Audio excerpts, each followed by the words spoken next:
All right, let's just dive right in. Picture this. You're out there on the road, maybe feeling that tight freight market, like a real squeeze play, right? Or maybe it's some new regulation that just dropped, adding another headache to your day. Yeah, it feels like a lot's coming at drivers from all directions. Exactly. The pressures are intense. But here's the thought. What if, mixed in with all these challenges, there are actually some real concrete ways for you to, you know, take back some control, find some solid support, and really build a future where you feel well respected. Mm. That's really what we want to unpack today. This deep dive is all about navigating the road ahead, understanding the currents pushing against you, sure, but maybe more importantly, highlighting some of the new lanes opening up for folks ready to grab them. And what's fascinating, I think, is that we're seeing these huge systemic pressures, like you said, from almost every angle. But at the same time, there's this kind of growing movement, it seems, aimed at empowering individual drivers. You know, Hervey from Life as a Trucker talks about this needing to see issues from all sides to find that leverage point. So yeah, this isn't just about survival tactics. It's about helping you actually thrive and, importantly, feel valued out there. Absolutely. And to help you kind of map this whole thing out, we've dug pretty deep. We've pulled insights from a Right. whole stack of different sources. Mm. We're talking industry reports like that new 2025 top 100 carriers list, Mm-hmm. updates on those new EPA regulations, Mm-hmm. talks around the DOT's hours of service ideas, which could be huge. Potentially, yeah. All look at the fraud that's undercutting honest drivers, but also some really positive stuff like Transfix's Fantasy Football for Freight initiative Hmm. and some great practical resources from places like Life as a Trucker and retirefromtrucking.com. So, quite a mix. Yeah, the goal here is basically to distill all this, offer different viewpoints, and give you some real actionable strategies, not just to survive, but to, thrive and feel that respect in this landscape that's changing so fast. Okay, so first up, let's talk about the economic pavement you're driving on right now, that 2025 top 100 for-hire carriers list. It just came out, and, well, reading through it, it feels less like a victory lap Yeah, definitely not celebratory. and more like a, phew, we made it through another year Mm. report.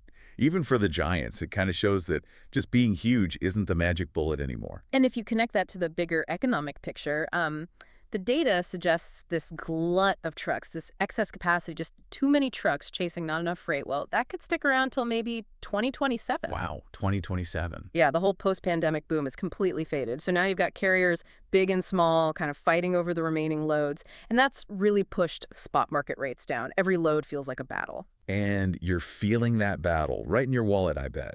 The market's soft, volume's down, shippers are kind of holding back. But while the rates are dropping, your costs, they're not. Nope, still going up. Fuel, maintenance, insurance, even wages in some cases. Yeah. They're all biting into margins. Mm-hmm. We're hearing reports that even the mega fleets, your Night Swifts, your JB Hunts, they're reporting thinner margins too. It's this relentless squeeze. It really is. But surely, for the really big guys, they must have some advantages, right? Some levers the smaller carriers just don't have. What's their strategy look like in this kind of environment? That's a really good question, and it gets to a key point from that top 100 list. The lesson isn't just be big, it's be strategic. Okay. So yeah, the top carriers still dominate, but a lot of their quote-unquote growth, it's not really organic expansion, it's often just them buying up smaller fleets that couldn't hang on. Right. Consolidation. Exactly. Their playbook now is all about ruthless cost efficiency and locking down specialized niches. Dedicated freight, hazmat, intermodal, reefer. If you're not in one of those protected lanes, survival means watching every single penny. Mm-hmm. The mid-sized carriers, they seem to be most at risk. We're hearing about layoffs, cutting lanes, but you, the owner-operators, you're feeling it the sharpest. Many are leaving the industry or just parking their trucks, hoping rates come back up. Think of shippers. Well, shippers are kind of loving the low rates for now, but, analysts are warning them too. If too many trucks get parked or too many carriers go under, a capacity crunch could hit fast. It's this really delicate, almost predatory balance right now. Man. Okay, so as if that economic tightrope wasn't enough, let's shift gears to the regulatory side. These changes barreling down the road. Ever get that feeling that diesel engines' days are numbered? Well, you're not paranoid if you feel that way. You're just paying attention. Yeah. It really raises this important question. Are these efforts to clean the air also, cleaning out truckers' wallets? You've got the EPA's National Clean Air Rules, plus California's really aggressive advanced clean fleets regulations. Right, the California rules always seem to lead the way. They often do. They're pushing for much stricter emissions limits, even zero emission mandates. Like California wants all new trucks sold there to be zero emission by 2036. And the feds. They seem to be aligning with those long-term goals. So this isn't just a California thing anymore. It's heading nationwide. Zero emission by 2036. I mean, that sounds like a massive shift. But let's get practical. For an owner-operator, maybe someone with a perfectly good 2020 rig right now, what does this actually mean for them today? What are the costs, the burdens? Are there even trucks out there that make sense financially? And that's exactly where the frustration is boiling over for so many drivers. These new rules, they mainly hit the big rigs, right? Class 7 and 8 trucks. And the cost to comply, they're just staggering. It's staggering. We're talking electric trucks potentially cost upwards of $400,000, maybe more. Wow. And that's before you even think about the massive investment needed for charging stations, grid upgrades, plus all the new reporting requirements. It's huge. So while regulators talk public health and climate, and manufacturers see a chance to sell new premium tech. Right. For a lot of owner-operators, it just feels like they're being choked out, as one source put it. The idea of affording a $400 K electric rig or finding reliable charging on a long haul, it just seems unrealistic right now. So what are they doing? Well, many are just trying to keep their current, maybe slightly older trucks running as long as possible, maybe a 2016 model or something. And some apparently are even resorting to what's being called rollback survival. Rollback survival. What's that? Basically running older trucks, specifically those built before the DEF systems. The diesel exhaust fluid emissions controls became standard, just to avoid the complexity and cost of the newer systems and regulations. Oh. So you hear it from drivers on the ground. This feels less like a plan for a better future and more like a war on diesel. Yeah, you can see why they'd feel that way. And this push, it seems like it's maybe moving faster than the actual infrastructure can keep up. Absolutely. We've seen protests, lawsuits challenging the California rules, and California even had to delay some enforcement because, frankly, the charging infrastructure just wasn't ready. It really shows the pressure coming from the ground up. Okay, now let's zoom in on something that could really change your day-to-day life on the road. Imagine this. You're stuck. Maybe a blizzard hits, traffic's backed up for miles, and that hours of service clock, it's just ticking away relentlessly. Eating up valuable drive time. Yeah. Nightmare scenario. Totally. But what if you could actually hit pause on that 14-hour clock during that delay without it counting against your drive time? That's exactly the kind of thing the FMCSA is looking into right now. They're exploring pilot programs to give drivers more flexibility with the HOS rules. One really interesting idea is a potential rule to let you pause that 14-hour clock for an off-duty break. Could be anywhere from 30 minutes up to 3 hours. That could be useful.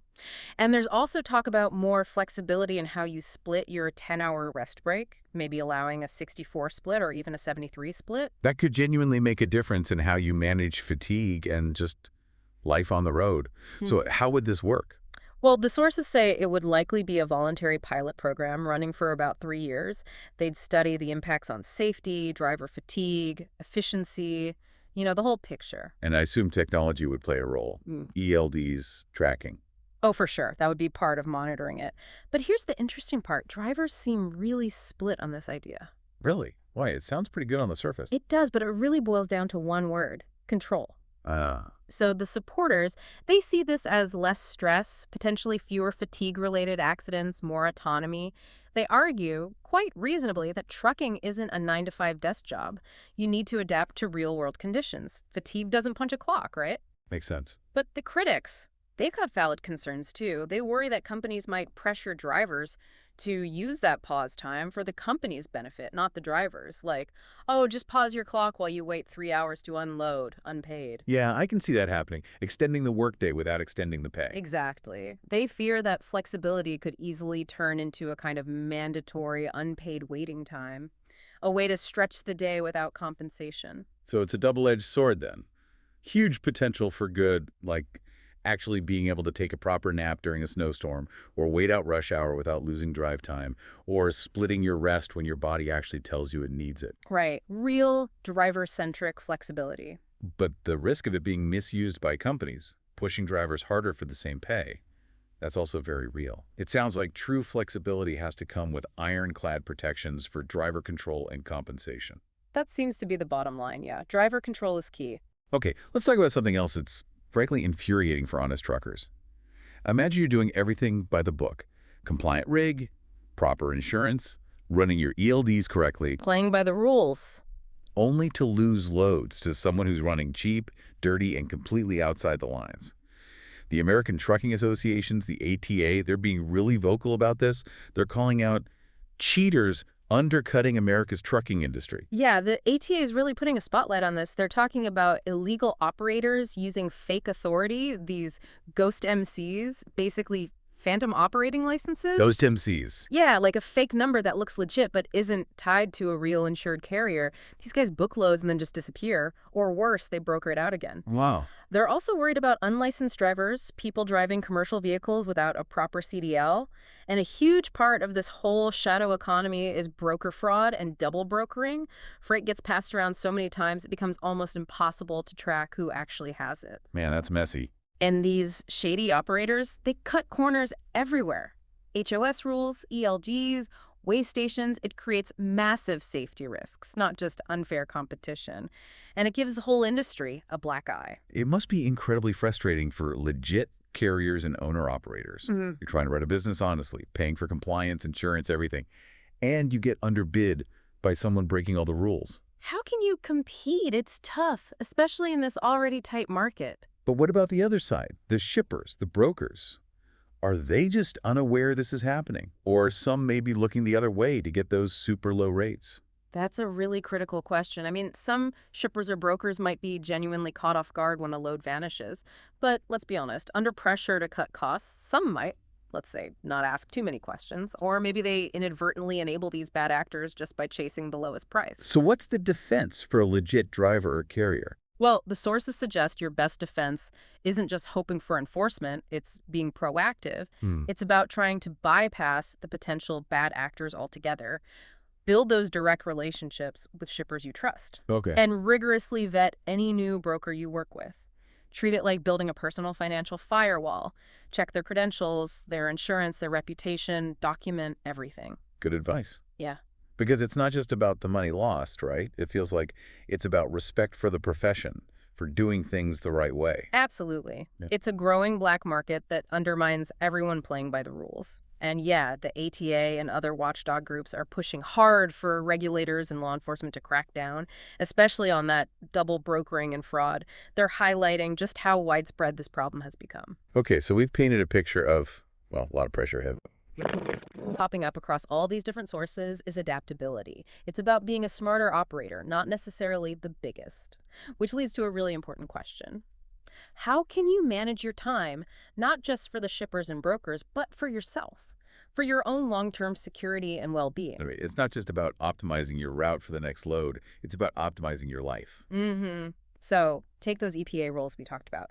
The advice isn't just panic. It's don't wait until you feel pushed out. Find out your state's specific deadlines. Look for potential exemptions or grants. Be strategic about when it makes sense to replace your rig if you need to. It's proactive financial planning. Okay, being proactive. And what about that HOS flexibility proposal? You mentioned drivers are split. How can an individual driver actually make their voice heard effectively on something like that? It's easy to say, speak up, but how do you make sure your opinion counts? That's where getting involved makes a difference. Engage with industry groups, sure, but also directly with the FMCSA when they ask for comments or run surveys. Share your real-world experiences. Tell them what actually works or doesn't work on the road. Precisely. Demand that any flexibility truly helps your health and autonomy. Let you rest when your body says it's time, not just when it's convenient for dispatch. That's taking back control over your time, and it starts by speaking up about what you need. Makes sense. And going back to those cheaters in the shadow economy, you mentioned vetting brokers and building direct relationships. That sounds like knowledge is your best shield there. Absolutely. Knowledge, vigilance, and documentation. Think of it as protecting your business. So this idea of managing time for yourself, that really opens up another angle, doesn't it? What if you could actually build income streams that aren't totally dependent on freight rates or the next regulatory change? What if you could build like a financial shield? That's a fascinating and recurring theme, especially coming from sources like Life as a Trucker and retirefromtrucking.com. They really emphasize developing new skills and exploring online income streams. Online income. How does that work for a trucker? Well, they're specifically focused on helping truckers learn how to use AI, artificial intelligence, to create extra, often recurring income. AI. Okay, tell me more. Like what? Think about using AI tools to help manage a side business, maybe something related to trucking, maybe not, or using it to help create content like starting a trucking blog or a YouTube channel sharing your expertise, or maybe even optimizing an online server you could offer, things you could potentially manage during your downtime. Huh. Using off-duty time not just for rest, but to build something else. Exactly. It's about leveraging that time wisely to build a financial cushion, something that secures your longer-term future, gives you options. They really call it a shield, huh? Yeah. I like that. Yeah. Like a buffer against the ups and downs of freight rates. Or protection if, heaven forbid, the company you drive for suddenly shuts down. Right. Or just giving you the power to retire when you decide you're ready, not when the industry or your finances dictate it. It feels like taking back real control over your financial destiny. It is. And the call to action from these sources is really clear. Retirefromtrucking.com, for example, they offer a free guide specifically designed to help truckers prepare for retirement. And they offer training on using these AI tools to generate that extra online income. Okay. And lifeisatrucker.com provides a ton of practical tools, really no BS advice, strategies for managing your costs now, and ideas for how to pivot if you need to in this market. It's all geared towards empowering you to diversify, to make your career more resilient. That's really valuable stuff. It's about building options. Now, amidst all these challenges we've talked about, the economics, the regulations, the fraud, it's also super important to feel, respected and supported. And we actually came across a really inspiring story that kind of embodies that spirit. Yeah, this one stood out. Transfix, they're a digital freight company, right?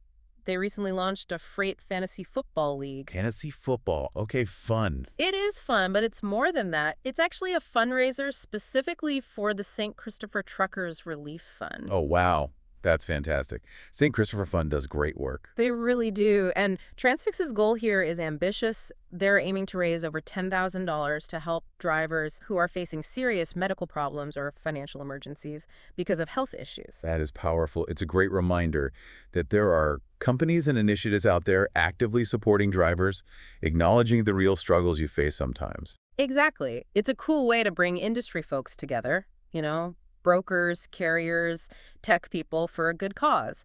And it kind of highlights that important point. Real truckers can't just take a week off if they get hurt, unlike a fantasy football player. Okay. So it raises money for drivers who are sidelined, and it's also a way to remind the whole industry to give back, to foster that respect for the folks who, let's face it, keep the whole economy moving. Absolutely. And if you listening feel moved to help out, you can donate directly to the St. Christopher Fund. Their website is truckersfund.org. Truckersfund.org. Yeah, even a small donation can make a huge difference for a driver in need. Hashtag tag outro. So, wow, we've definitely covered a lot of ground today. The economic squeeze, that push for cleaner trucks and what it means, the potential game changer with the HOS flexibility, and that frustrating reality of illegal competition. Yeah, a lot of headwinds for sure. But importantly, we also dug into some empowering solutions. Things like proactive planning, building those diverse income streams, maybe even using new tools like AI, and definitely finding strength in community and support systems. And the takeaway seems to be that even with all these systemic pressures, there are absolutely tangible ways for you, the driver, to grab more control over your financial future, your time, your well-being. Right. And it's also clear that there are people and organizations genuinely advocating for your respect and support, working to make things better. Yeah, and what's really interesting, maybe even exciting, is this. That road ahead, yeah, it's got bumps, no doubt, but it also seems to have some new lanes opening up, especially for those who are prepared, proactive, and maybe willing to manage their time, not just for the job, but for themselves. Exactly, to build that personal shield. Which kind of brings us to a final thought, maybe a question for you to chew on as you're rolling down the road this week. In this world where the rules seem to be constantly shifting under your wheels, what's one small, actionable step you could take, maybe even this week, to gain just a little more control over your time and your future? Yeah, maybe think about your own personal exit plan. Not necessarily meaning quitting tomorrow, but your diversification strategy. Yeah. Even while you're still driving. It's about shifting from just reacting to whatever the industry throws at you to actively shaping your own journey, making sure you can retire on your terms and feel genuinely respected every mile along the way.